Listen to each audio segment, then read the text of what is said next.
जी हाँ दोस्तों, मनरेगा पर मोदी शाह का ऐसा यूटर्न के अंधभक्त भी रह गए हैरान। राहुल और अखिलेश ने जम के रगड़ा। स्वागत है आप सभी का। आप देख रहे हैं द राजनीति का विशेष सेगमेंट खबर और विश्लेषण। मैं हूं जबार खान। दोस्तों, आखिर यूपीए सरकार की, डॉक्टर मनमोहन सिंह सरकार की जिस नीति को मोदी और शाह पानी पी पी कर कोसते थे, आखिर उसे ही आगे बढ़ाने का काम करना क्यों पड़ गया? आखिर मनरेगा का नाम बदलने की जरूरत मोदी और शाह को क्यों पड़ गई? विस्तार से आपको सब कुछ बताते हैं दोस्तों, अगले चंद मिनट मेरे साथ जरूर रहें। दोस्तों, 12 दिसंबर को मोदी शाह की सरकार ने मनरेगा का नाम बदलकर एक बार फिर से खुद को 30 मार खां जैसा स्थापित करने की कोशिश की है। मगर आपको आज के शो में सबसे पहले मोदी साहब के 10 वर्ष पहले का एक बयान सुनवाता हूं, जिसमें उन्होंने मनरेगा के मजदूरों का अपमान किया था। आज मनरेगा का नाम बदल दिया। सबसे पहले सुनिए महामानव मोदी जी का वो बयान। मेरी राजनीतिक सूझबूझ कहती है कि मनरेगा कभी बंद मत करो।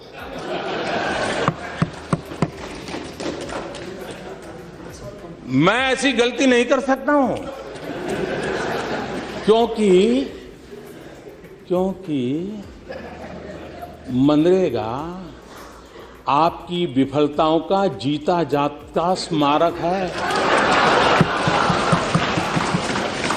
आजादी के 60 साल के बाद आपको लोगों को गड्ढे खोदने के लिए भेजना पड़ा।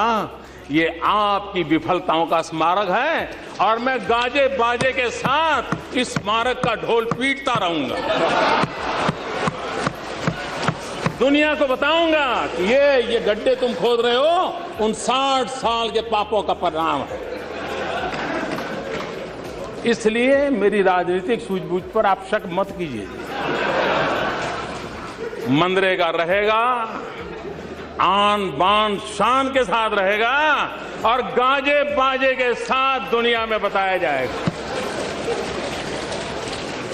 हाँ, एक और बात जरूर हो, क्योंकि मैं देश हित के लिए जीता हूं, देश हित के लिए जीना चाहता हूं और इसलिए इसमें से देश का अधिक भला कैसे हो, उन गरीबों का भला कैसे हो, उसमें जो कुछ भी आवश्यक जोड़ना पड़ेगा। निकालना तो कुछ नहीं है, आप चिंता मत कीजिए जी। जो जोड़ना पड़ेगा जोड़ेंगे, जो ताकत देनी पड़ेगी हम देंगे, क्योंकि हम मानते हैं कि लोगों को पता चले भाई ये ऐसे ऐसे खंडहर छेड़ करके कौन गया है। इतने सालों के बाद भी तुम्हें ये गड्ढे खोदने के लिए मजबूर किसने किया है, ये उसको पता रहना चाहिए। और इसलिए ये तो बहुत आवश्यक है। और आपने एक बहुत अच्छा काम किया है कि आप अपने फुटप्रिंट छोड़ के गए हैं ताकि लोगों को पता चले। दोस्तों, दरअसल आप ये कह सकते हैं कि अहंकार में डूबे एक प्रधानमंत्री की भाषा क्या ऐसी हो सकती है जो न सिर्फ इस स्कीम का मजाक उड़ा रहे थे, बल्कि मनरेगा से जुड़े मजदूरों का अपमान कर रहे थे। आपको याद है ना, बीते महीनों में जब बिहार विधानसभा का चुनाव चल रहा था, जब छठ पूजा के समय दिल्ली में मोदी के खास मुख्यमंत्री रेखा गुप्ता दिल्ली के यमुना की सफाई तो छोड़िए, यमुना के घाटों को साफ सुथरा नहीं कर सकी, तो फिर उन्होंने एक आर्टिफिशियल घाट बना करके उसमें फिल्टर पानी ला करके डाल दिया, साफ सुथरा पानी, ताकि प्रधानमंत्री मोदी साहब वहां पर आए तो डुबकी लगाए, उन पानी से उनको बदबू ना आए और मोदी साहब रेखा जी से और खुश हों। मगर जब दिल्ली के सीएम रेखा गुप्ता के इस छल और धोखेबाजी पर राहुल गांधी ने आईना दिखाया और ये कहा था कि यमुना साफ नहीं कर पाई, घाटों को स्वच्छ नहीं कर सके, तो नकली यमुना खड़ा कर दिया। आपको याद है ना, मोदी शाह और पूरा बीजेपी कुनबा क्या प्रचार करने लगा था कि देखिए छठ पूजा को राहुल गांधी ड्रामा बता रहे हैं। आपको पता है उस समय बिहार चुनाव था, हिंदुओं को राहुल और इंडिया गठबंधन से दूर करने के लिए ऐसा भ्रम फैलाया गया। मगर मोदी का मनरेगा पर और मनरेगा के मजदूरों का उड़ाया गया मजाक और अपमान तो आपने सुन लिया, मगर असली खेल तो आप देखिए। मोदी शाह उसी मनरेगा को लगातार आगे बढ़ाते हैं ताकि मजदूरों का वोट ले सके, ये बोलकर कि देखो हम मजदूरों को उनके गांव में काम दे रहे हैं। दोस्तों, उसी मनरेगा जिसका मजाक उड़ा रहे थे मोदी और शाह, उसी मनरेगा को मोदी शाह न सिर्फ ढो रहे हैं बल्कि उसी का क्रेडिट लेने के लिए उसका नाम बदल दिया गया ताकि आने वाले दौर में मनरेगा को मोदी के नाम से जाना जाए। जबकि 10 साल पहले उसी मनरेगा का इन्होंने मजाक उड़ाया था और वो भी संसद के भीतर। मगर अब तक उसे बाकी रखना यह दर्शाता है कि मनमोहन सरकार के कई अच्छे कामों में से मनरेगा एक अच्छा काम था, जिसकी मुखालफत, जिसका विरोध और जिसका मजाक खुद प्रधानमंत्री ने संसद में उड़ाया था। दोस्तों, दरअसल मनमोहन सरकार ने गांव ग्रामीण इलाकों में रहने वाले गरीब मजदूर भाइयों के लिए रोजगार मुहैया कराने के लिए महात्मा गांधी राष्ट्रीय ग्रामीण रोजगार गारंटी अधिनियम यानी कि मनरेगा नाम से श्रम कानून और सामाजिक सुरक्षा उपाय किया, जिसका उद्देश्य काम के अधिकार की गारंटी देना था। इसका लक्ष्य ग्रामीण क्षेत्रों में आजीविका सुरक्षा को बढ़ाना था। एक वित्तीय वर्ष में कम से कम 100 दिनों के मजदूर रोजगार प्रदान किया जाता है और उसी का मजाक उड़ा रहे थे मोदी साहब, वो भी संसद में। पूरा बीजेपी कुनबा उसमें मजे ले रहा था। और अब सुनिए, उसी मनरेगा का नाम बदलकर उसे जिंदा रखने कर वाहवाही लुटी जा रही है। दोस्तों, ये तो दोहरा चरित्र और हिपोक्रेसी मोदी शाह के सरकार की है। देश में चंद लोगों के हाथ में देश की सारी पूंजी सौंप दी, बात करते हैं सबका साथ सबका विकास की। जबकि दोस्तों, आपको बताएं कि अभी अभी जो रिपोर्ट आई है उसमें अमीरों और गरीबों के बीच में बहुत गहरी खाई है। पूरी दुनिया में नंबर 1 पर भारत हो गया है। देखिए, अभी अभी की बीबीसी की रिपोर्ट ने उसने उस रिपोर्ट को कोट करते हुए लिखा है, भारत अमीरों और गरीबों के बीच असमानता के मामले में दुनिया में सबसे शीर्ष देशों में से है। मगर देश में सिर्फ हिंदू मुस्लिम करके बहुसंख्यकों का वोट लो, इस नीति पर चलकर अपने चुनावी हिंदुत्व का धार देते हैं और बेचारे अंधभक्त उसी में मस्त रहते हैं। जबकि मोदी जी का हिंदू धर्म पर पहले की सोच आपको बताता हूं, जो उन्होंने हिंदू धर्म पर पब्लिकली कटाक्ष किया। सुनिए, पहचानिए। पहले शौचालय फिर देवालय।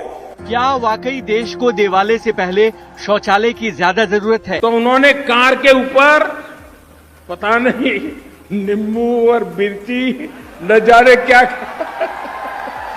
ये लोग देश को क्या प्रेरणा देंगे? ऐसी अंधश्रद्धा में जीने वाले लोग आप ही तो हैं इनक्रेडिबल इंडिया। और क्या है? क्या उन पत्थरों में और मूर्तियों में इनक्रेडिबल इंडिया है क्या? हिंदू ये रिलीजन नहीं है, हिंदू ये वे ऑफ लाइफ। इसलिए अब मोदी शाह की सरकार को सड़क से लेकर संसद तक हर जगह विपक्ष उनके धागे खोल रहा है। देखिए ममता की शेरनी को। और आप ये बताइए, आपके पास कोई सर्वे रिपोर्ट है? कितना घुसपैठिया है, कितना बांग्लादेशी है, कितना रोहिंग्या? चीख रहे हो, चिल्ला रहे हो, आगे आगे आगे। कहां से आया? आपके रास्ते से। फिर कितना है?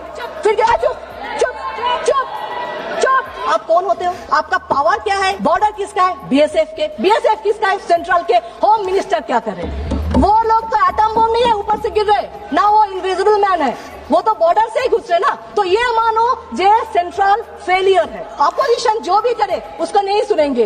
अरे वोट चोरी हो रहे नहीं देखेंगे। आप कुछ बोलो क्यों न्यूट्रल नहीं हो, वो नहीं सुनेंगे। आप बिहार को बोल रहे हो जीते हैं, कोई बोल रहे जीते हैं, कोई बोल रहे लूटे हैं। पता नहीं लूट कर जीते हैं कि नहीं। अभी बोल रहे बीजेपी जितना भी सर सर सर बोल के चीखे, वेस्ट बंगाल में वहां पे भी madam madam madam Mamata Banerjee है। फिर से आप हारेंगे। सर भी मैडम के सामने कुछ नहीं कर पाएंगे, ये देख लेना।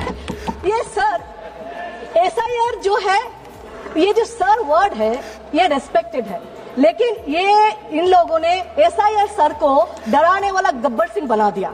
बिहार में आप लोग पिट पा रहे हो जीते हैं जीते हैं। एक्चुअली बिहार में ना कोई पार्टी हारे है ना कोई जीते हैं। जीते तो इलेक्शन कमीशन जीते हैं। अभी आपका उसमें सबसे फेवरेट नारा क्या बिहार का पता है? इलेक्शन से पहले 10,000, इलेक्शन से पहले 10,000, इलेक्शन के बाद बुलडोजर। ये सबसे ज्यादा नारा है। आप नागरिक का बात करते हो, सिटीजनशिप। इलेक्शन कमीशन घुमा फिरा के आप सिटीजन हो कि नहीं ये बता रहे। आप कौन होते हो? संविधान में कौन सा धारा में आप बता रहे हो? आपका पावर क्या है सिटीजनशिप देना लेना नहीं हो ये बताने के लिए? इसके लिए दूसरा तो नेशनल रजिस्टर ऑफ सिटीजन होना चाहिए था, वो है ही नहीं। यहाँ पे इस देश में आइन है, डेमोक्रेसी है, संविधान है, बहुत सारे अथॉरिटीज है जो अलग अलग काम करना है, जिसको काम देना है। लेकिन नहीं, ये तो एक ही अथॉरिटी जो जुडिशियल से लेके सब कंट्रोल करेंगे। उसमें जितना करप्ट को करना है, करप्शन करना है, करेंगे। इसीलिए एक ही अथॉरिटी रहना है, सबको पावरलेस करना है। आप बोल रहे हो जो जनगणना 2011 में हुआ, 21 में, उस टाइम भी कोविड थे, लेकिन उसको उसके बाद भी इतना साल निकाल गया। आपने तो किया नहीं। क्यों नहीं किया? उसका सर्वे जब स्टार्ट किया था, क्या रिपोर्ट आया जिसमें आपने बंद कर दिया? अगर बोले टाइम नहीं है, इलेक्शन आ गया, तो SIR 3 महीने में आपका। दोस्तों, आप तय कीजिए कि दरअसल किस किस्म की सरकार है और किस प्रवृत्ति के हैं मोदी और शाह। अपनी राय जरूर लिखें।